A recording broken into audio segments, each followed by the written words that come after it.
This is the Norinco Jw15a. These rifles are a copy of the legendary 22 rimfire rifle, the BRNO Model 1, but they are by far not up to the same standard as the BRNO Model 1. This may be obvious to some because the Jw15 is made in the communist state of China.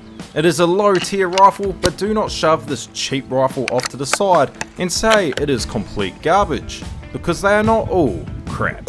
Now, depending on the rifle and depending on its age, it will matter how good the rifle is. It is said, and many do believe, that the older versions of these rifles are built to a higher standard and quality than the newer ones. I have no experience with a newer Jw15, and this example I have here is at least 25 years old and probably more. I do know that some cadet forces use these rifles or have used these rifles in the past as training rifles to teach young teens how to shoot and operate a firearm safely. I've also seen, believe me or not, a few people actually using modified Jw15 rifles for small bore target shooting. That being said, not all these rifles are good, and some are notoriously bad.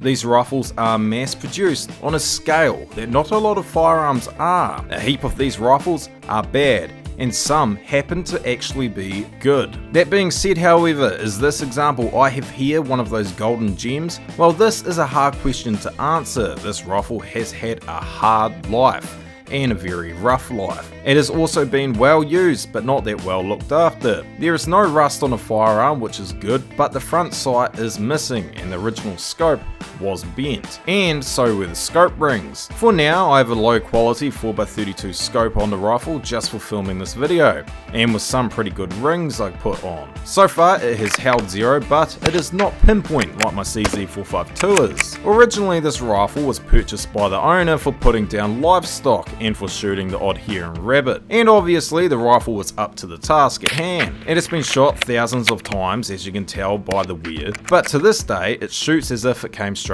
out of the box. Unlike every bolt action rimfire rifle, this rifle actually came factory threaded for a suppressor. For putting down livestock, this is a bonus because it reduces noise that may startle other livestock that is nearby. Though the Jw15 may be up to the task for euthanasia of livestock and for shooting the odd small game animal, I would not call this rifle a great target rifle. There is a 1/4 inch difference with the grouping at 50 meters from the Jw15 and my CZ452, and as the distance moves out further, that grouping difference increases dramatically. The bolt is also not that smooth to operate. This is partially because the bolt actually rubs on the stock, and also because the machining on the bolt is not that good. The stock on the rifle is genuinely ugly. It is finished with some sort of brown paint. The fore end of the stock also has a black tip, which is meant to imitate a ebony tip on a classy rifle stock. However, because of the poor workmanship on this false ebony tip, it makes the stock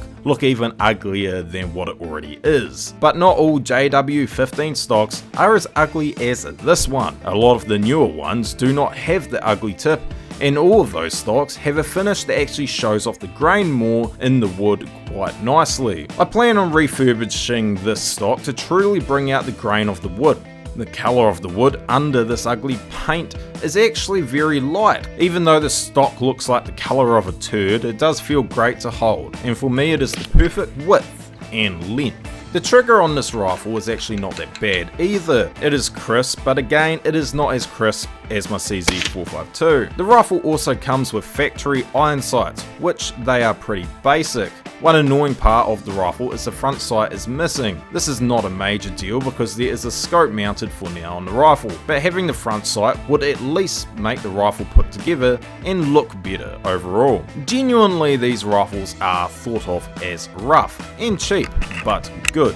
They are great rifles for the price. These are definitely not top of the line rifles or even middle tier rifles, so make sure when you purchase one you actually remember that. The stock is not good and the bolt is a bit rough, but if you want to get your hands dirty by polishing the action up, then it will be as good as gold. The lesson to learn here is that you get what you pay for, and if your needs do not necessitate getting a top tier rimfire rifle, then the JW15 may be the right rifle for you. Thank you all for watching. I also have a video on the CZ452 if you would like to watch it. The link for that video will be in the description below. In case you are wondering why I compared the JW15 to the CZ452, it is because the CZ452 is actually one of the successors of the BRNO Model 1. The JW15 is a cheaply made rip-off version of the BRNO Model 1. If you would like to see an update video on the refurbishment of this JW15 once it is done, please comment below and give us a like. Thanks for watching, and I'll see you all next time. Thank you.